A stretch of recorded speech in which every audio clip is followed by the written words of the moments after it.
देखो बच्चों, आज हम आपको एक चैप्टर पढ़ा रहे हैं जिसका नाम है acceleration due to gravity.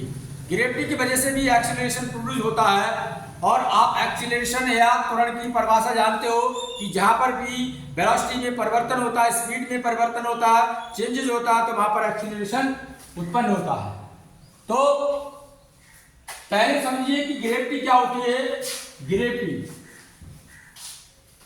Gravity वो होती है कि जो भी कोई भी वस्तु है जिस पर यानी पृथ्वी जितना भी बल लगाती है, पृथ्वी जिस बल से अपनी ओर खींचती है किसी भी बॉडी को, तो उसे ग्रेविटी बोलते हैं।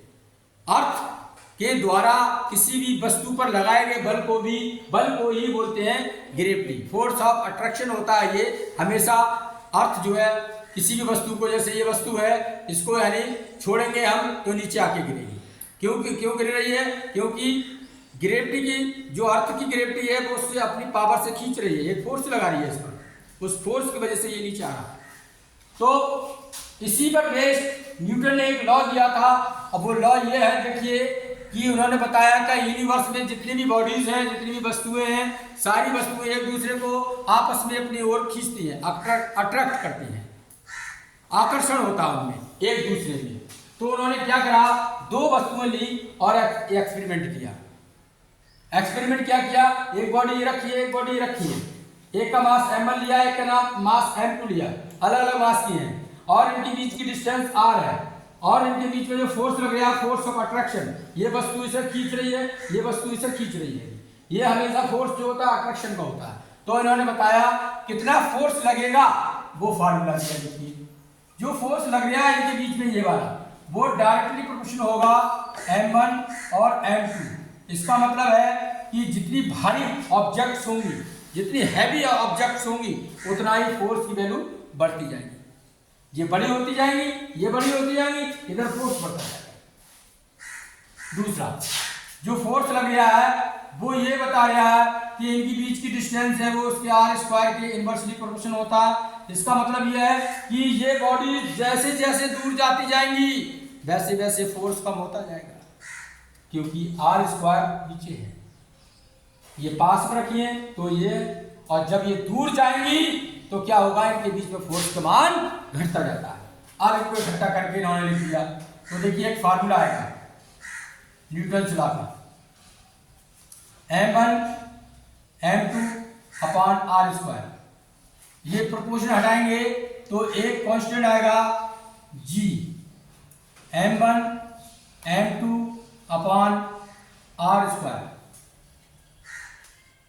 This is Newton's law of gravitation. इसी को न्यूटन्स का ग्रेविटेशनल लॉ बोलते हैं, जहां पर g क्या है, g बोलते हैं universal constant of gravitation. Universal constant of gravitation, gravitation ये बोलते हैं। इस g की वैल्यू होती है, ध्यान से देखिए, g की वैल्यू जो निकलती है वो देखो कितनी वैल्यू होती है, वो भी हम बताएंगे। अभी पहले हम यानी g की डेफिनेशन बताएंगे इस g की।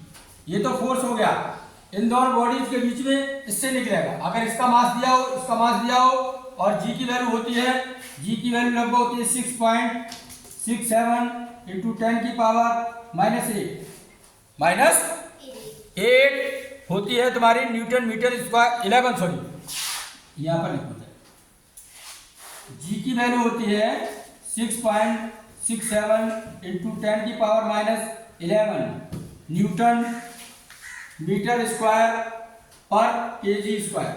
ये होती है g का मान। जब इसकी यानी वैल्यू रख दो, इसमें m की रख दो, m2 की रख दो, और r कितनी दूरी पर रखें, तो इनके बीच में लगने वाले फोर्स की वैल्यू आसानी से निकल आएगी। अब आगे चलते हैं, इसमें डेफिनेशन निकालते हैं। डेफिनेशन ऑफ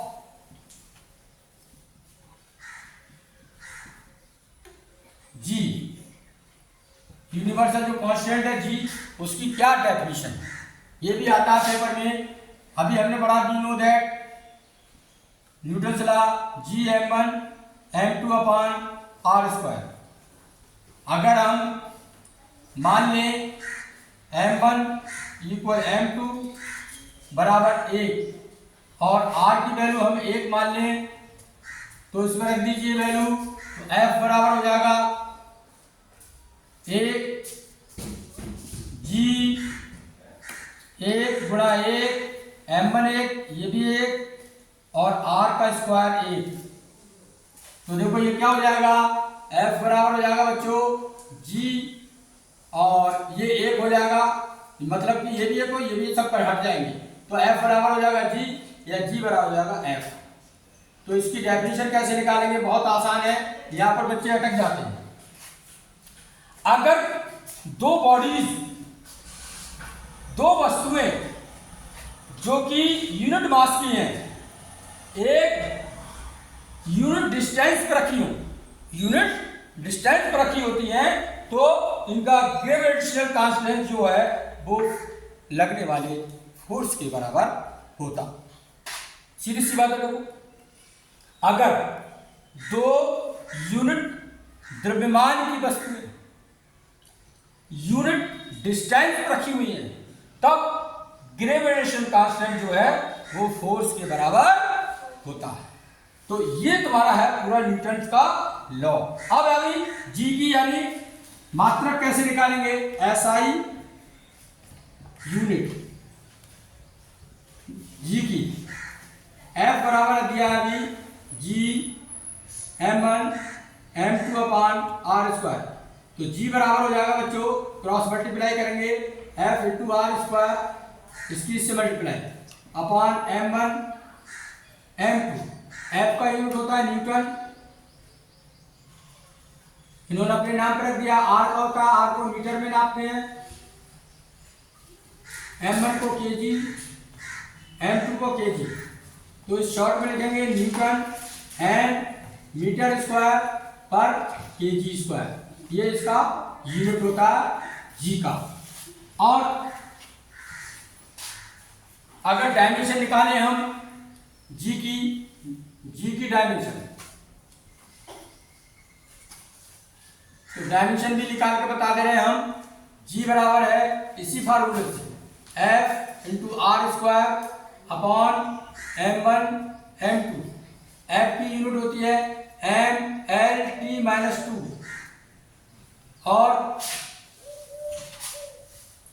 mLT-2 R की होती है, मीटर में नापते हैं, L स्क्वायर। और इसकी हो जाएगी m, इसकी भी m, एक m से एक m कट जाएगा ये, तो ये हो गया L, यहाँ पर L एक ये दो ये है और m ऊपर पहुंचा m की पावर -1 और L क्यूब हो जाएगा, इसमें ये मिलेगा और T-2 आंसर। इस तरीके से न्यूटन का पूरा लॉ हो गया। पेपर में आए तो आसानी से कर लेना। Thank you very much.